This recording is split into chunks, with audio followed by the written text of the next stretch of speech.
4.5 billion recovered in 2024 EFCC. I wanted to say 4,101. 21. 21. RFI meets Aregbesola Bakari as ex-governor deepens consultation. What do you have?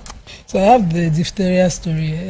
According to the Punch, Lagos State government has convened a meeting between critical stakeholders in the health industry over the breakout of diphtheria at the King's College, Lagos. Oh, wow. According to the special advisor to the governor on health, Dr. Kemi Oguyemi, she confirmed that they will be meeting with the NCDC, the WHO, and the Ministry of Health will be having this critical meeting, and that they are working on it, and she's unwilling to give details until after the meeting.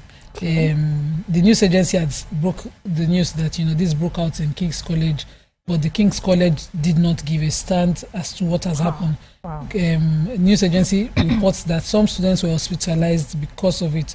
A parent who tried to speak on anonymity also blamed the school, saying that the school is insisting there was no such breakout in the school, but yet they took some students to look, and then they forced other students to start to wear face masks in school, and nothing happened. And diphtheria, of course, is a cough. Yes, is a transmittable, communicable disease that Wow. Okay. Yeah, I have the director, Department of Pollution Control and Environmental Health, Mrs. Bahijatu Abubakar. She was explaining that Nigeria imports two specific types of waste: mutilated rags and fiber, and refuse-derived fuel used for energy generation. She stated that the mutilated rags are recycled into raw materials for textile industry in Nigeria for the production of sweaters, blankets, and baby shawls. And on the other hand, the waste for cement is used in the kilns of cement production.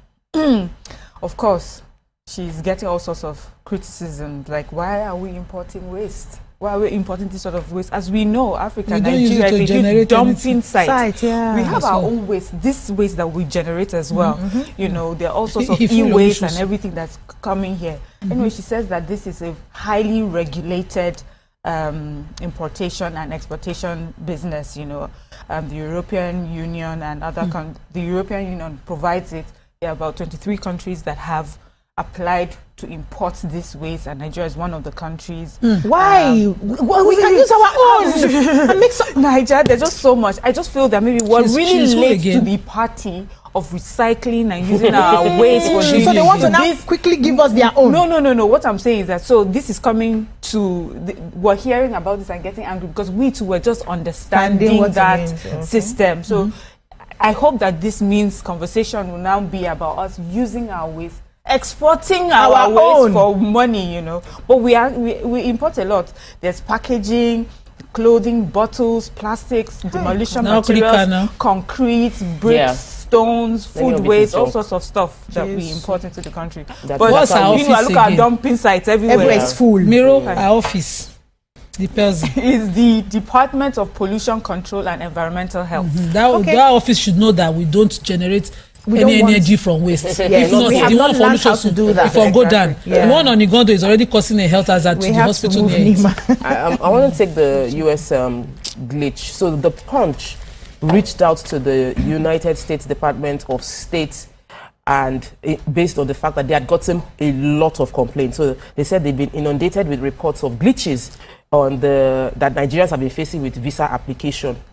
And because of that, they had to go and ask the U.S. Embassy in Nigeria that what is going on. So today, the press officer of the Public and Congressional Affairs Bureau of Consular Affairs, U.S. Department of State, Jennifer Johnson, has made it known that there was a glitch, that the system glitch has led to those that even had appointments, they couldn't get their appointments done, but the information will be sent to them for all of them to reapply.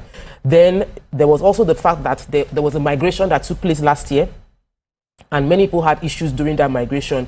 They migrated from an old system to a new system, and they faced a lot of challenges. But aside from the migration and the issues within the US visa application processing, is that we Nigerians are also exploiting each other in the journey of getting visas. And if the system works and we do not compromise it, we might actually see a more substantial solution. But they're asking us to pay again. Every time their system has a glitch, we have to pay again. And like twice now. There are many other countries in the world operating within Nigeria and don't have these issues. So US really needs to work on this. They know what they're doing. Vanguard. Major headline: How Unity Schools crashed from glory to dishonor. Saraki Serap disagree with Akpabio. That's about Akpoti Uduahan's suspension. Hardship insecurity worsening in Nigeria, according to the Catholic bishops. EFCC secures 4,111 convictions. 1 is in my head.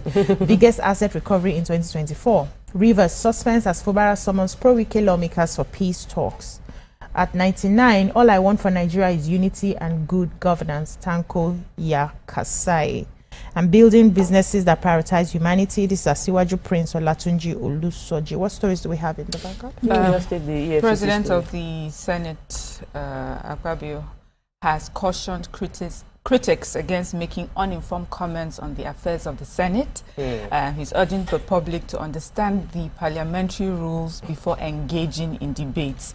As we also know, the former Senate President, Dr. Bukola Saraki, had described it as cheap politics. So, before I read this one, the Senate President had gone for, he had received a delegation from the Niger Delta Ethnic Nationalities Youth Leaders Forum in Abuja, and while receiving them, he mentioned, some of the comments, and he says that they were trying, that some of the comments is a way of taking out a person from Niger Delta.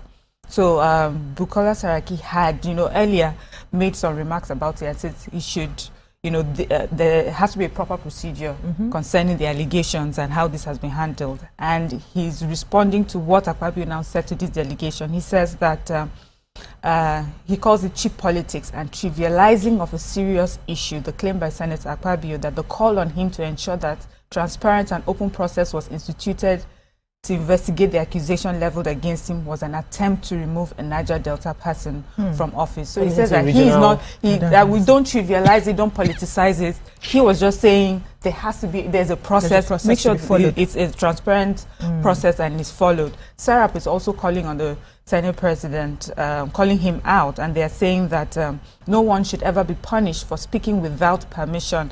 So they said that it is against Senator Akpoti Uduahan's fundamental human rights to have been suspended for that long. She's a representative of many, of her constituency, and to have been removed that way. So clearly, as we know, this is a very huge matter, in the policy, and we're waiting to hear how this is resolved going forward.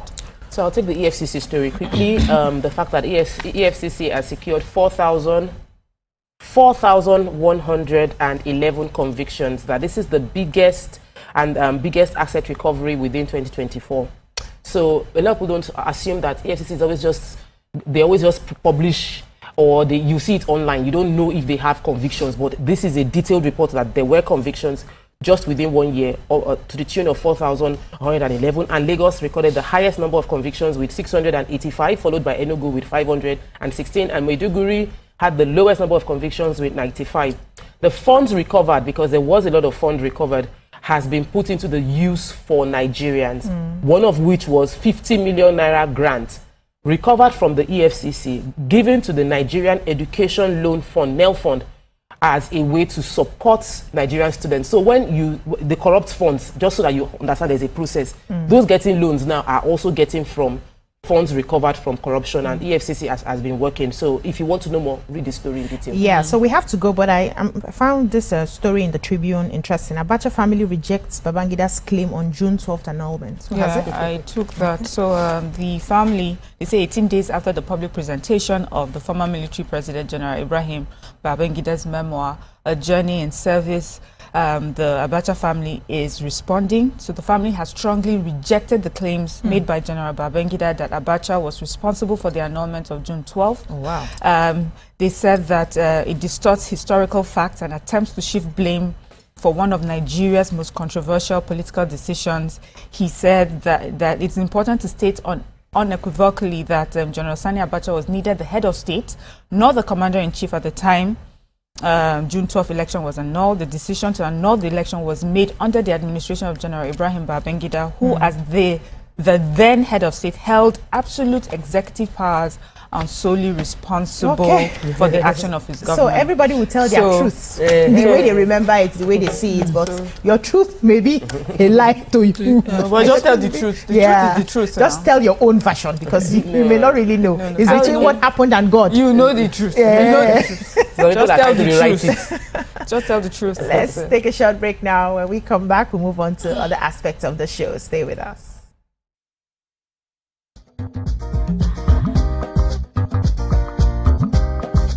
Stay tuned. Your view will be right.